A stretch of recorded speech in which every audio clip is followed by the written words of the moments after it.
بسم اللہ الرحمن الرحیم۔ حضرت عبداللہ بن عباس رضی اللہ تعالیٰ عنہ سے روایت ہے کہ ابو سفیان بن حرب کو ہرقل یعنی شاہ روم نے قریش کے قافلے سمیت طلب کیا۔ اس وقت یہ لوگ شام میں تجارت کی غرض سے گئے ہوئے تھے۔ یہ وہ زمانہ تھا جس میں رسول اللہ صلی اللہ علیہ وآلہ وسلم نے ابو سفیان اور قریش سے ایک وقتی معاہدہ کیا ہوا تھا۔ غرض یہ لوگ اس کے پاس پہنچے جب ہرقل اور اس کے ساتھی ایلیہ میں تھے۔ ایلیہ مطلب بیت المقدس۔ ہرقل نے ان کو اہل علم اور امراء و وزراء کی ایک مجلس میں طلب کر لیا اور مترجم کے ذریعے بات شروع ہوئی۔ وہ کہنے لگا، اے عرب کے لوگوں، تم میں سے کون اس شخص محمد کا قریبی رشتہ دار ہے؟ ابو سفیان نے کہا، میں اس شخص کا قریبی رشتہ دار ہوں۔ تب ہرقل نے کہا، اچھا اس کو میرے پاس لاؤ اور اس کے ساتھیوں کو بھی قریب کر کے اس کے پیچھے بٹھا دو، اور مترجم سے کہا، ان لوگوں سے کہو میں اس ابو سفیان سے اس شخص محمد کے بارے میں چند سوالات کرتا ہوں۔ اگر یہ مجھ سے جھوٹ بولیں تو تم کہہ دینا جھوٹا ہے۔ ابو سفیان نے کہا، قسم اللہ کی، اگر مجھ کو یہ شرم نہ ہوتی کہ یہ لوگ مجھے جھوٹا کہیں گے تو میں آپ صلی اللہ علیہ وآلہ وسلم کے بارے میں جھوٹ کہہ دیتا۔ خیر، پہلی بات جو اس نے مجھ سے پوچھی وہ یہ تھی کہ اس شخص کا تم میں خاندان کیسا ہے؟ میں نے کہا کہ وہ ہم میں عالی نسب ہیں۔ کہنے لگا، کیا اس سے پہلے بھی اس کے خاندان میں کسی نے نبوت کا دعویٰ کیا ہے؟ میں نے کہا، نہیں۔ کہنے لگا، اچھا اس کے بزرگوں میں سے کوئی بادشاہ گزرا ہے؟ میں نے کہا، نہیں۔ کہنے لگا، اچھا کیا امیر لوگ اس کی پیروی کر رہے ہیں یا غریب لوگ؟ میں نے کہا، غریب لوگ۔ کہنے لگا، اس کے تابع دار لوگ روز بروز بڑھ رہے ہیں یا کم ہو رہے ہیں؟ میں نے کہا، بڑھ رہے ہیں۔ کہنے لگا، اچھا کیا اس کے دین سے کوئی مرتد بھی ہوتا ہے یا نہیں؟ میں نے کہا، نہیں۔ کہنے لگا، کیا اعلان نبوت سے پہلے کبھی تم نے اس کو جھوٹ بولتے دیکھا؟ میں نے کہا، نہیں۔ کہنے لگا، اچھا وہ عہد شکنی کرتا ہے؟ میں نے کہا، نہیں۔ اب ہمارے درمیان کچھ مدت کے لیے صلح ہوئی ہے، معلوم نہیں اس میں وہ کیا کرتا ہے۔ ابو سفیان نے کہا، اس کے علاوہ میں کوئی اور بات نہ کہہ سکا۔ کہنے لگا، اچھا تم اس سے کبھی لڑے؟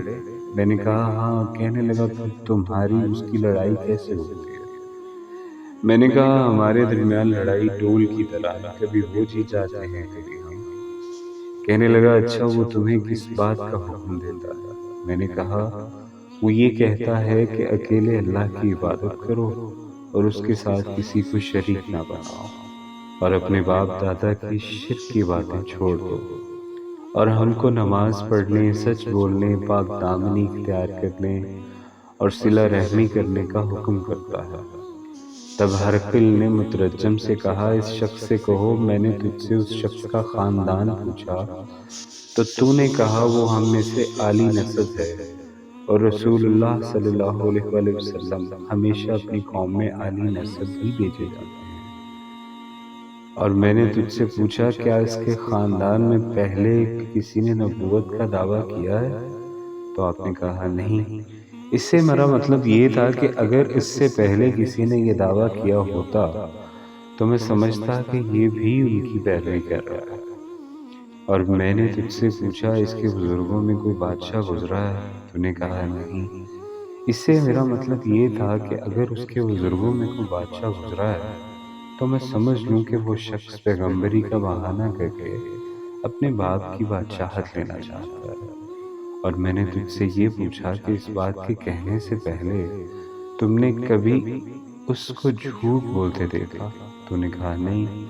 تو اب میں نے سمجھ لیا کہ ایسا کبھی ہو سکتا کہ لوگوں پر تو جھوٹ باندھنے سے پرہیز کرے۔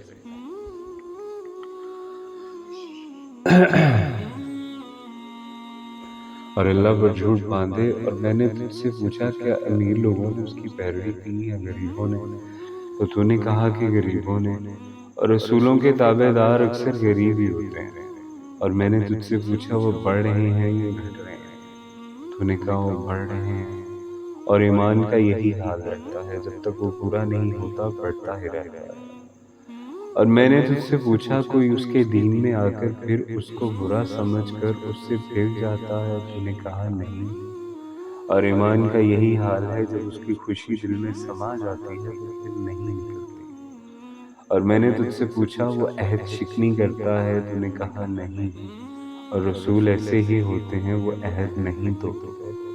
اور میں نے تجھ سے پوچھا، وہ تم کو کیا حکم دیتا ہے؟ تو نے کہا، وہ اللہ کی عبادت کرنے اور اس کے ساتھ کسی کو شریک نہ بنانے کا حکم دیتا ہے، اور بت پرستی سے تم کو منع کرتا ہے، اور نماز اور سچائی کا اور حرام کاری سے بچنے رہنے کا حکم دیتا ہے۔ پھر جو تو کہتا ہے اگر سچ ہے تو وہ ان قریب اس جگہ کا مالک بن جائے گا جہاں میرے یہ دونوں پاؤں ہیں، یعنی شام کے ملک کا۔ اور میں جانتا تھا کہ یہ رسول آنے والا ہے، لیکن میں نہیں سمجھتا تھا کہ وہ تم میں سے ہوگا۔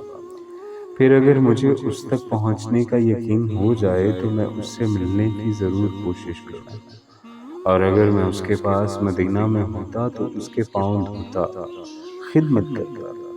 پھر اس نے رسول اللہ صلی اللہ علیہ وآلہ وسلم کا خط منگوایا، جو آپ صلی اللہ علیہ وآلہ وسلم نے داہیہ کلبی رضی اللہ تعالیٰ عنہ کو 6 ہجری میں دے کر بصرہ کے حاکم کی طرف بھیجا تھا۔ اس نے وہ خط ہرقل کو بھیج دیا تھا، جس میں یہ لکھا تھا، شروع اللہ کے نام سے جو بہت مہربان اور رحم کرنے والا ہے۔ محبت محمد اللہ کے بندے اور اس کے رسول کی طرف سے ہرقل روم کے نام معلوم ہو، جو سیدھے راستے پر چلے اس کو سلام۔ اس کے بعد میں تجھ کو اسلام کے کلمے لا الہ الا اللہ محمد رسول اللہ کی طرف بلاتا ہوں۔ مسلمان ہو جاؤ، تم بچ جاؤ گے، اللہ آپ کو دوہرا ثواب دے گا، وگرنہ آپ کی رعایا کا بھی گناہ آپ ہی پر ہوگا۔ اور یہ آیت لکھی تھی، اے اہل کتاب، اس بات پر آ جاؤ جو ہم اور تم میں یکساں ہے، کہ ہم اللہ کے سوا کسی اور کی عبادت نہیں کریں گے، اس کے ساتھ کسی کو شریک نہیں بنائیں گے، اور اللہ کو چھوڑ کر ہم میں سے کوئی کسی اور کو اللہ نہیں بنائے گا۔ پھر اگر وہ اس بات کو نہ مانے تو مسلمانوں تم ان سے کہہ دو، گواہ رہنا ہم تو ایک اللہ کے تابعدار ہیں۔ ابو سفیان نے کہا، جب ہرقل کو جو کہنا تھا وہ کہہ چکا اور خط پڑھ چکا تو اس کے پاس بہت شور مچا اور آوازیں بلند ہوئی اور ہمیں باہر نکال دیا گیا۔ میں نے اپنے ساتھیوں سے کہا، ابو کبشہ کے بیٹے کا تو بڑا درجہ ہو گیا ہے، اس سے تو رومیوں کا بادشاہ بگڑتا ہے۔ اسی روز سے مجھ کو پورا یقین ہو گیا کہ رسول اللہ صلی اللہ علیہ وآلہ وسلم ضرور غالب ہوں گے، یہاں تک کہ اللہ نے مجھ کو مسلمان کر دیا۔ زہری نے کہا، ابن ناطور جو ایلیہ کا حاکم اور ہرقل کا مصاحب اور شام کے نصاری کا پادری تھا، وہ بیان کرتا ہے کہ ہرقل جب ایلیہ بیت المقدس آیا تو ایک روز صبح پریشان اٹھا۔ ساتھیوں نے پوچھا، آج آپ کی کیفیت کیوں بدلی ہوئی ہے؟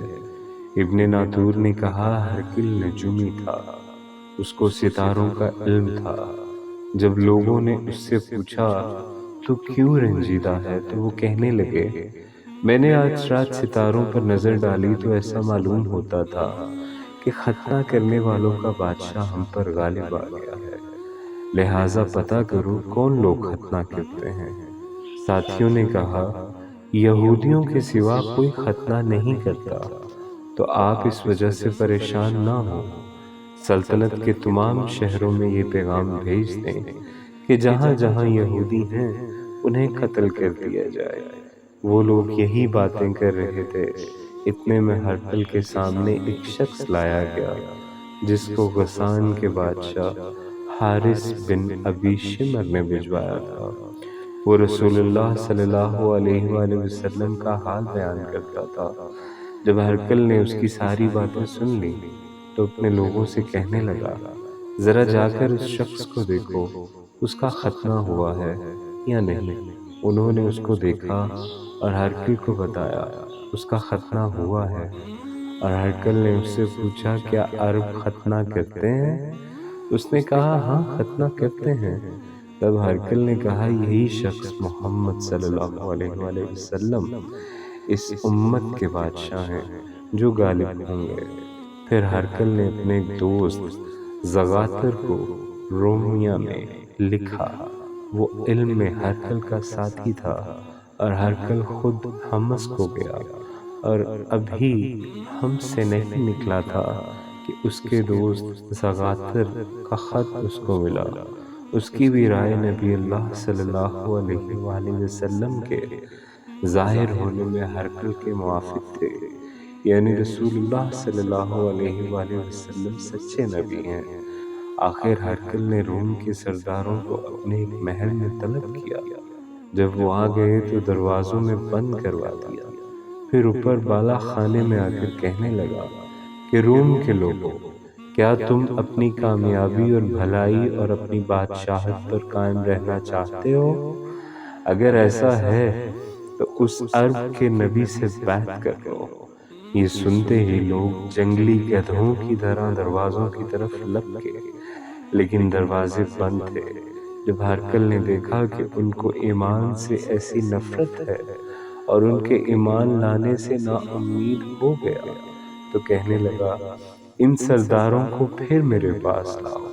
جب وہ آئے تو کہنے لگا میں نے جو بات ابھی تم سے کہی وہ تمہیں آزمانے کے لیے کی تھی کہ تم اپنے دین میں کتنے مضبوط ہو۔ اب میں وہ دیکھ چکا۔ تب سب نے اس کو سجدہ کیا اور اس سے راضی ہو گئے۔ یہ ہرکل کا آخری حال ہوا۔ امام بخاری رحمۃ اللہ علیہ نے کہا اس حدیث کو صالح بن کیسان اور معمر نے بھی شعیب کی طرح ظاہری سے روایت کی۔ یہ تھی صحیح بخاری کی حدیث نمبر 7، جو کتاب وحی سے لی گئی ہے۔ بہت شکریہ، جزاک اللہ۔